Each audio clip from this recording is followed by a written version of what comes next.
সুপ্রিয় দর্শক মণ্ডলী, আসসালামু আলাইকুম। সবাইকে স্বাগত বাংলাদেশ টেলিভিশন চট্টগ্রামের নিয়মিত আয়োজন প্রবাস জীবন অনুষ্ঠানে। আমাদের অনুষ্ঠানে প্রবাসীদের জীবন ও কর্ম নিয়ে আলোচনা হয়। আজ আমাদের সাথে আছেন জর্দান প্রবাসী জনাব সোহেল চৌধুরী। সোহেল ভাই, আপনাকে আমাদের অনুষ্ঠানে স্বাগত। আপনাকে অনেক ধন্যবাদ এবং বিটিভির দর্শকদেরকেও আমার পক্ষ থেকে অনেক ধন্যবাদ। আমরা শুরুতেই জানতে চাইবো আপনি কেন প্রবাস জীবনটা বেছে নিয়েছেন, আর সেখানে যাওয়ার পর আপনার যেই কর্মযজ্ঞটা শুরু হয়েছিল এই প্রক্রিয়াটা যদি একটু বলেন। প্রবাস জীবনটা আসলে প্রত্যেকটা মিডল ক্লাস ফ্যামিলিরই একটা স্বপ্নের মতোই। আমি যেহেতু ফ্যামিলির বড় ছেলে, আমার আরও ছোট ভাই আছে, বোন আছে। এসএসসি পাশ করার পরে তারপরে দেখলাম যে না, ফ্যামিলির একটা ক্রাইসিস চলতেছে। তখন ফ্যামিলি থেকে একটা প্রস্তাব আসলো যে তুমি কি বিদেশ যাবা? তখন বললাম যে কোন দেশে যাব? তখন বলল যে তুমি এক কাজ করো, জর্ডানে যেতে পারো। আমার এক আত্মীয় মামা, সম্পর্কে মামা, উনি বলতেছেন যে জর্ডানের ভিসা আছে একটা, ঠিক আছে তুমি ওইখানে যাইতে পারো। আসলে জর্ডান কিন্তু তখন আমি চিনতাম না জর্ডান আসলে কোথায়। মিডল ইস্টের ভিতরে আরব, আরব আমিরাত, কাতার, দুবাই, সৌদি আরব। জর্ডান এক পাশে গেছে, তো সেই জন্য আমি আসলে জানতাম না জর্ডান। ভাবছিলাম যে হয়তো বা অন্য কোনো উপমহাদেশে। তখন বললাম যে ঠিক আছে আমি যাব। তখন উনি সব ভিসার প্রক্রিয়া শেষ করলেন। উনি আমাকে নিয়ে গেছিলেন আপনার কৃষিকাজে। কৃষিকাজ আসলে কিন্তু আমি জানতাম না, আমি আসলে কোনো কাজই জানতাম না। যেহেতু আমি পড়াশোনায় ছিলাম, আমি কোনো কাজই জানতাম না। তারপর ওই দেশে যাওয়ার পরে আপনার একটা অনুভূতি আসলো যে আসলে আমি কোথায় আসলাম। খুবই একটা সিম্পল মানে মরুভূমিতে যখন আমি নামলাম, ঠিক আছে, তখন আমার কাছে আসলে মনে হলো যে আসলে আমি কোথায় আসলাম। ওই জিনিসটা আমার ভেতরে অনুভূতি হলো। আপনার ক্ষেত্রে কি এমন হয়েছে যে বিষয়টা আপনাকে যে কাজের কথা বলে নেওয়া হয়েছে অন্য কাজে না, দিয়েছিল? ওটা আমার ক্ষেত্রে হয়নি। আমি ও ক্ষেত্রে একটু লাকি ছিলাম। আমি যেহেতু ওই দেশে গেছি, যাওয়ার পরে ঠিক আছে, আমার যেই কফিল, ওই দেশে কফিল বলে, যে মালিক বলে, উনি আমাকে দেখছেন। দেখার পরে উনি বলতেছেন যে বাবা তুমি তো দেখতে খুব কিউট, তুমি তো মাজরাই কৃষিকাজ করতে পারবা না। তখন আসলে আমি যখন কৃষি কাজগুলো দেখলাম, ঠিক আছে আমি আসলেই করতে পারবো না, কারণ আমি কোনো দিন কাজ করিনি, বাংলাদেশে তো কোনো কাজ করিনি। তখন আমি আসলেই দেখলাম যে আমি কোনো কাজ করতে পারবো না। তখন আমার মালিক খুবই ভালো মানুষ ছিল। তখন উনি বলল তুমি এক কাজ করো, তুমি শহরে চলে যাও, সিটিতে চলে যাও, তুমি ওখানে গিয়ে দেখো কোনো জব করতে পারো কিনা। আমি 1-1.5 মাস বসেছিলাম। আমার এক বড় ভাই ছিল, উনি বলতেছে যে তুমি এক কাজ করো, একটা কাজ আছে এনজিওতে, দ্য অ্যানিমাল হসপিটাল, এবং ওটা আপনার রেস্কিউ টিমের সাথে। তখন আমি বললাম আমি তো আসলে ওটার সাথে তেমন একটা অভ্যস্ত না, যেহেতু আমি জানিও না ওটা কিভাবে করতে হয়। বলে যে তুমি ইন্টারভিউ দিতে পারো। ওদেরও লোক দরকার ছিল। আমি গেলাম ওইখানে যাওয়ার পরে ওনারা আমাকে দেখলেন।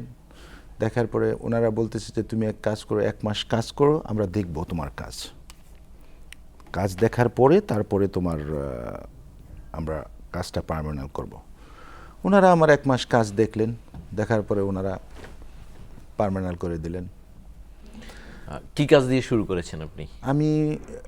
আমি প্রথম কাজই শুরু করেছি আপনার অ্যানিমাল কোন প্রাণীটা? ওই প্রাণীটিকে আমরা পরিচিত? আমরা বিড়াল দিয়ে। কেমন ছিল বিড়ালটা? মানে কোন সমস্যা ছিল? Wild, very wild. আচ্ছা, ওয়াইল্ড ছিল। তোমার যেহেতু অভিজ্ঞতা এখন একটু হয়েছে, ঠিক আছে, তাহলে তুমি ওই যে ডগ স্কোয়াড আছে আপনার, ওই যে K9 হয়তো বা কেনাইন আমাদেরও আছে, আমাদের পুলিশের ডগ স্কোয়াড নাম কেনাইন। জি, ওখান থেকে তখন ইরাকে খুব সমস্যা হচ্ছিল, ঠিক আছে, তখন ওইখানে আসছিল।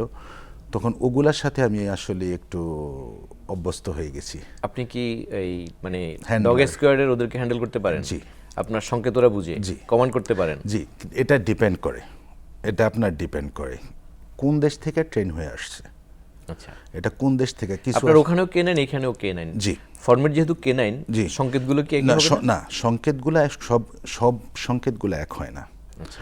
ঠিক আছে, ওটা আপনার ডিপেন্ড করে, ঠিক আছে, আপনি কোন দেশ থেকে ট্রেন করতেছেন। বিশেষ ক্ষেত্রে ওরা ইংলিশই বোঝে। এখানে তো আপনার এই ডগ স্কোয়াড যে কুকুরগুলো আছে ওদেরকে পদবি দেয়া হয়, জি তো ওখানে র্যাঙ্কিং ছিল আপনার জি ওখানে? জি জি জি ওখানে র্যাঙ্কিং বলতে ওটা তো মনে করেন আপনার কেনাইন সেন্টার, ওটা কেনাইন সেন্টার, এখান থেকে গিয়ে কাজ করে।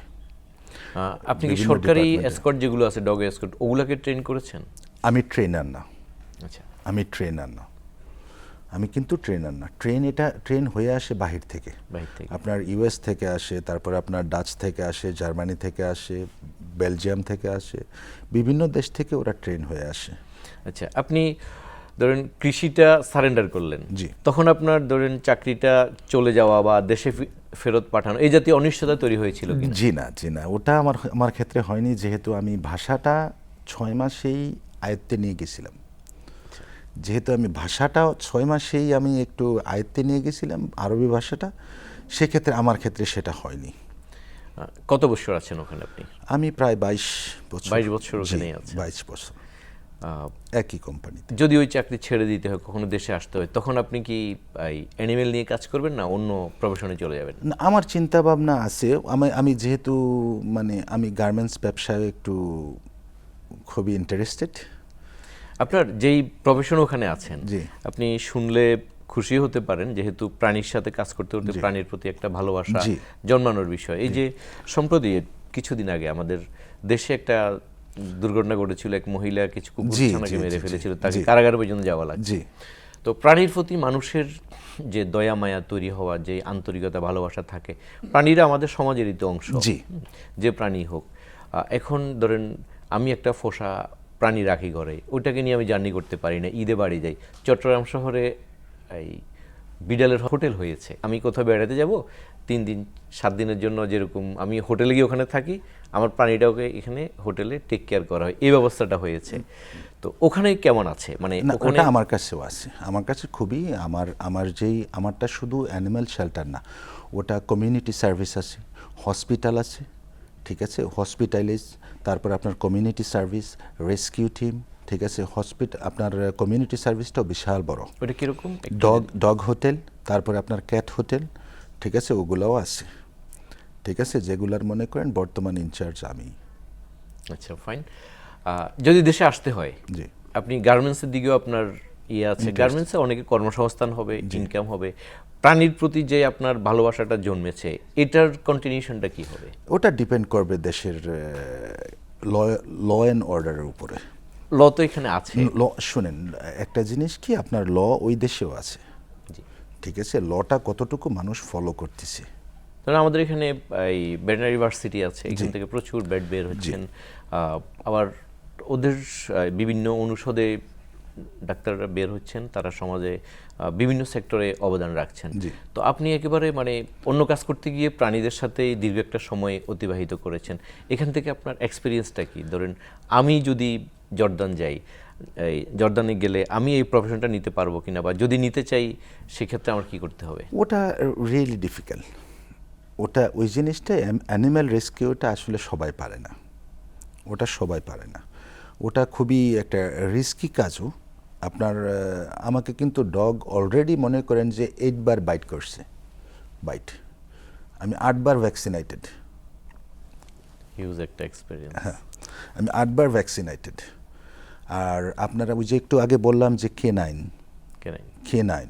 K9টা সবাই কিন্তু পারে না, কিন্তু আমি মনে করেন এই পর্যন্ত মনে করেন 22 বছর হয়ে গেছে আমার, আমি এই পর্যন্ত মনে করেন অনেক লোক আমার সাথে কাজ করতেছে, ঠিক আছে, আমি একটা লোক তৈরি করতে পারিনি যে K9-এর যে এক্সপার্ট, ঠিক আছে। K9 কিন্তু আছে আপনার অ্যাটাক ডগ, তারপর আপনার এক্সপ্লোসিভ সার্চ। এক্সপ্লোসিভগুলো তেমন একটা অ্যাগ্রেসিভ হয় না, কিন্তু যেগুলো অ্যাটাক ডগ, ঠিক আছে, ওগুলো কিন্তু খুবই অ্যাগ্রেসিভ হয়। ওটা কমান্ড মনে করেন অনেক ডিফিকাল্ট। হ্যান্ড সিগন্যাল আছে, আই সিগন্যাল আছে, সবগুলো সিগন্যালে আপনাকে মানতে হবে, ঠিক আছে, ওটা সবাই পারবে না। আচ্ছা, এই 8বার যে আপনি কামড় খেয়েছেন, প্রথমবার এটা কেমন ছিল এটা একটু যদি বলতেন। Very bad experience I have. এই যে দেখেন আমার এখানে এখনো দাগ আছে। আচ্ছা, মানে কামড় খাওয়ার পরে অনিশ্চয়তা কি তৈরি হয়েছিল? অনিশ্চয়তা আসলে না, তেমন কিছু হয়নি। শুনেন, আমরা যারা বিদেশে যারা যাই, আসলে আমাদেরকে মানে যতটুকু সম্মান দেওয়ার কথা বাংলাদেশ, ওটা কিন্তু দিতেছে না। আপনি একটা জিনিস চিন্তা করেন যে আমাকে ডগ বাইট করছে, আমি কিন্তু চিন্তা করতেছি না আসলে আমার কি হবে, ঠিক আছে? আমি কিন্তু চিন্তা করতেছি, ঠিক আছে, আমার যদি কিছু হয় আমার ফ্যামিলির কি হবে। যেই কোনো লোক প্রবাসে যায় একটা ঋণ করে বা ঋণ নিয়ে, ঠিক আছে, ওনার মাথায় কিন্তু চিন্তা থাকে। বাংলাদেশে আছেন আপনি, ঠিক আছে, ডগ বাইট করতেছেন, ঠিক আছে, আপনার তো ওই চিন্তা, আপনার চিন্তা যে আমার ফ্যামিলির কি হবে, কিন্তু ওই চিন্তাটা থাকে না তখন আর, যে ঠিক আছে আমার যে ঋণ করে আসছে, ঠিক আছে, ওই টাকাটা কে দিবে। আমাদের কিন্তু চিন্তা থাকে। ওই ক্ষেত্রে আমার মনে হয় আমরা যারা প্রবাসী আছি, ঠিক আছে, আমরা ওই প্রাপ্য সম্মানটা পাচ্ছি না এখনো। প্রবাস জীবনে ওখানে আপনি একটা কমিউনিটির সাথে আছেন, দায়িত্বে আছেন, সেখানে বাঙালিদের কোন কোন সমস্যা বেশি ফেস করতে হয়, যেগুলো আপনি একজন প্রবাসী হিসেবে ফেস করা লাগে বা কারো পাশে থাকা লাগে? কেমন সমস্যাটা পান আপনি? দুটো জিনিস সবসময় হয় আমার কাছে মনে হয়। যাদের মনে করেন যে আকামা নেই, ঠিক আছে, অসুস্থ আকামা নেই, ঠিক আছে, ওদের পাশেই বেশিরভাগ থাকতে হয়, ঠিক আছে। তখন ওনারা বলে যে ভাই ওখানে কোনো কমপ্লেন আছে কিনা, আমার বিরুদ্ধে কোনো কমপ্লেন আছে কিনা, ওটা একটু দেখে দেন, ঠিক আছে, ওগুলা দেখে দিই, ঠিক আছে। যেহেতু ওখানের জর্ডানে আমরা যারা আছি, ঠিক আছে, ওখানের কিন্তু আসলেই আরাবিয়ানরা খুবই খুবই ফ্রেন্ডলি স্বরূপ, ঠিক আছে, খুবই ফ্রেন্ডলি।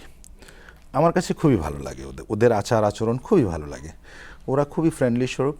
আর আপনার ওই কাজগুলি আমাদের বেশি দেখতে হয়। আর বিশেষ করে আমরা যদি না পারি, ঠিক আছে, আমাদের যে দূতাবাস আছে, ওনারা যথেষ্ট সাহায্য সহযোগিতা করে আমাদেরকে।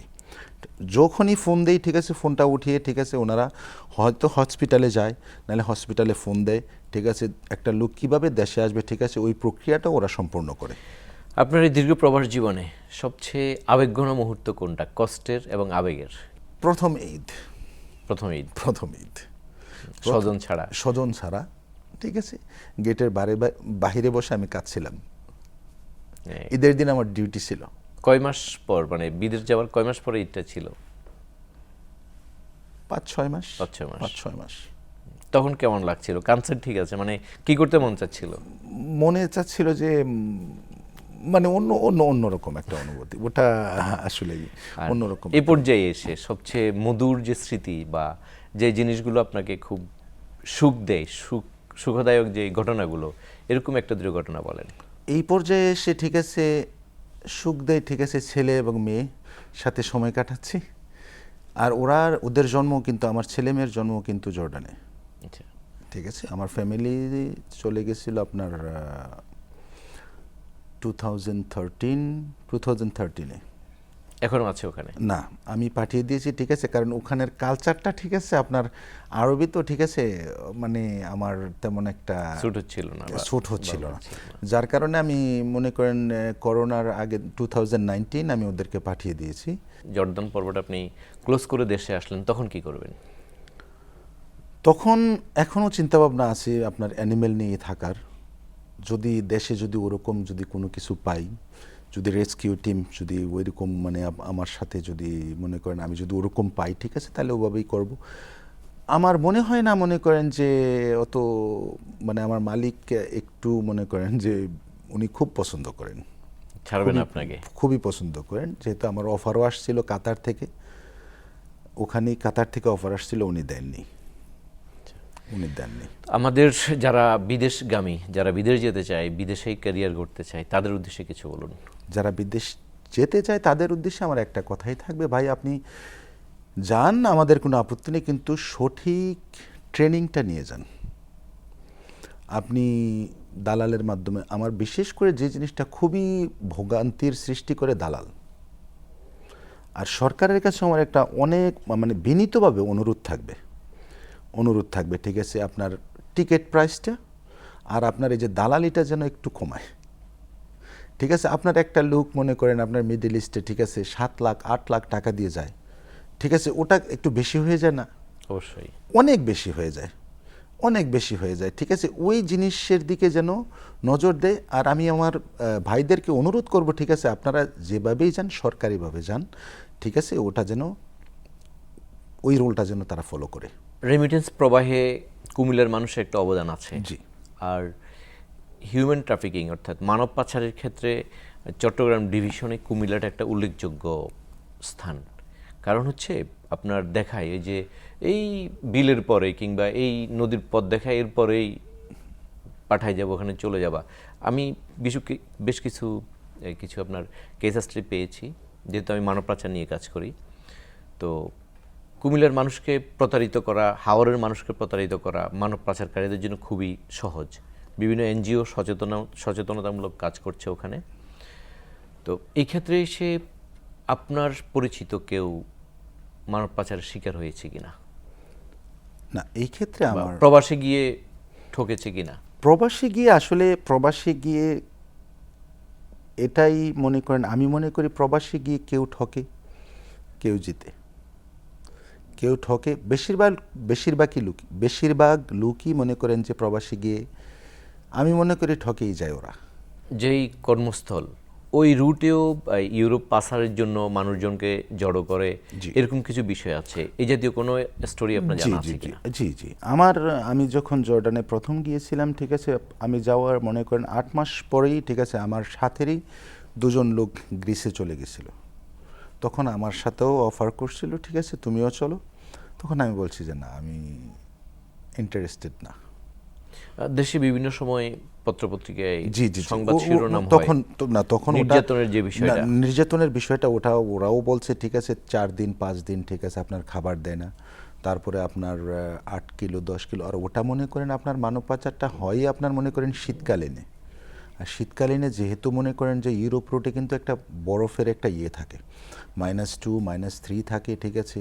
আপনার কেউ মারা গেলে, ঠিক আছে, ওটা আর নিয়ে যায় না, ঠিক আছে, ওটা রেখেই চলে যায়, ঠিক আছে, ওটা তো আর নেওয়ার কোনো সুযোগ নাই, ঠিক আছে। ওরকম ব্যাড এক্সপিরিয়েন্স, ঠিক আছে, আমার ফ্রেন্ডরা আমার সাথে শেয়ার করছে, যেহেতু ওরা গ্রিসে গেছে, ঠিক আছে। তারপরে 5 দিন 7 দিন খাবারও দেয় নাই, ঠিক আছে। ওই জিনিসটা ওরা মনে করেন যে ফেস করছে। আমার ক্ষেত্রে ওটা মনে করেন অফার আসছিল, কিন্তু আমি মনে করেন যাইনি। ইউরোপের প্রতি আমার আসলেই আগেও তেমন একটা ইন্টারেস্ট ছিল না, এখনো নেই। যেখানে আপনার বেড়ে ওঠা আপনার গ্রামে জি কোনো সংগঠনের সাথে আপনি সম্পৃক্ত কিনা, যারা মানব কল্যাণ বা এই সামাজিক দায়বদ্ধতা থেকে কোনো কাজ করে, এমন কোনো সংগঠনের সাথে আছেন? আমি সবসময় এমনি এভাবে কোনো মনে করেন যে আপনার সংগঠন, আমি মনে করেন সংগঠনের সাথে সরাসরিভাবে জড়িত না। প্রবাসে তো একটা সংগঠন, প্রবাসের সাথে আমি সংগঠনের সাথে জড়িত, কিন্তু এইভাবে মনে করেন যে সংগঠন না। আমি মনে করেন যত চেষ্টা করি নিজেই বা সংগঠনকে, মানে আমি নিজে নামটা কেটে দিয়ে, ঠিক আছে, আমি বলিও না যে ঠিক আছে ওটা আমার পক্ষ থেকে। যদি কোনো অসহায় থাকে, ঠিক আছে, ওটা আমারটা আমি, ঠিক আছে, বুঝতে পারি যে হ্যাঁ ওইখানে দেওয়ার দরকার, ঠিক আছে, ওইভাবেই দিই। প্রবাস জীবন, দেশে ছিলেন জীবনের একটা অংশ, এই দুটোর মাঝে আপনাকে যদি বলা হয় আপনি প্রথম জীবনে ফেরত যান, টাইম মেশিনে চড়ে আপনি একদম প্রাথমিক জীবনে যাবেন, তখন আপনি কি হতে চাইবেন? সেই মায়ের কোলে আবার। ওখানে তো থাকা সম্ভব না। না, ওটাই টাইম মেশিনের কথা বললেন না, ওই জন্য বললাম আর কি। মায়ের বকা, কারণ ছোটবেলায় তো মনে করেন মা বকা দিত, এখন আর দেয় না। মা আছেন কিন্তু বকা দেয় না, ঠিক আছে। মা কথা বলতে গেলেও, ঠিক আছে বাবা এটা করো, তখন তো ওটা বলেনি, তখন তো মনে করেন পিঠে একটা থাপড় দিয়ে, ঠিক আছে, তখন বলতো যে এটা করছো কেন। ওই স্মৃতিগুলা মনে করেন আবার ধরতে চাই। মায়ের পকেট থেকে 10 টাকা চুরি করা, তারপরে 10 টাকা চুরি করে নিয়ে মা আমি 10 টাকা নিচ্ছি, হাসি দিয়ে বললে, ঠিক আছে, মাও হাসি দিয়ে বলতো, ঠিক আছে। ওই জীবনটা চলে যেতে পারলে তো মনে করেন আর কোনো কথা, সব মানুষেরই ওই স্মৃতিগুলা সবসময় মনে করেন যে আসলেই খুবই স্মৃতিটাই জীবনের একটা সোনালী অংশ। ধন্যবাদ সোহেল চৌধুরী ভাই। ধন্যবাদ আপনাকে। সুপ্রিয় দর্শক মণ্ডলী, এতক্ষণ আপনারা শুনলেন আমাদের প্রবাস জীবন অনুষ্ঠানে একজন প্রবাসী জনাব সোহেল চৌধুরী ভাইয়ের মুখে উনার বেড়ে ওঠা, প্রবাসে যাওয়া, চাকরি জীবন। আমরা আমাদের যেই পর্বগুলো করেছি, যে অনুষ্ঠানে এতদিন যেসব অতিথি এসেছেন, বিভিন্ন পেশার অতিথি এসেছেন, আজ এসেছেন একেবারে ভিন্ন পেশার একজন মানুষ, যিনি প্রাণীদের নিয়ে কাজ করেন। আপনার ঘরেও দেখা যায় পোষা প্রাণী আছে, তার প্রতি যে মায়া মমতা আপনার আছে, আর নিজের সন্তানের মতো করে উনি প্রবাসে বিভিন্ন ধরনের প্রাণী পুষে থাকেন, তাদের অসুস্থ হলে চিকিৎসার ব্যবস্থা করেন, তাদের খাওয়া দাওয়া থেকে শুরু করে সব কিছু উনি মনিটরিং করেন। এটা এক প্রকার এই যে সামাজিক যে মানে ওনার যে কাজটা, এই কাজটা কোনো সংজ্ঞায় ফেলা যাবে না। মানবিকতার একদম সর্বোচ্চ একটা পর্যায়ে উনি আছেন। তো আমরা তো আমাদের কোনো সমস্যা হলে বলতে পারি মুখে যে আমার এই সমস্যা হয়েছে, কিন্তু প্রাণীদের ভাষা বোঝার জন্য আলাদা একটা জ্ঞান প্রয়োজন হয়। ওরকম একজন জ্ঞানী আপনাদের সামনে এতক্ষণ কথা বলেছেন। উনাকে আমরা টাইম মেশিনে যদি ফিরে যাওয়ার কথা বলা হয় তাহলে কোথায় যাবেন জিজ্ঞেস করেছিলাম।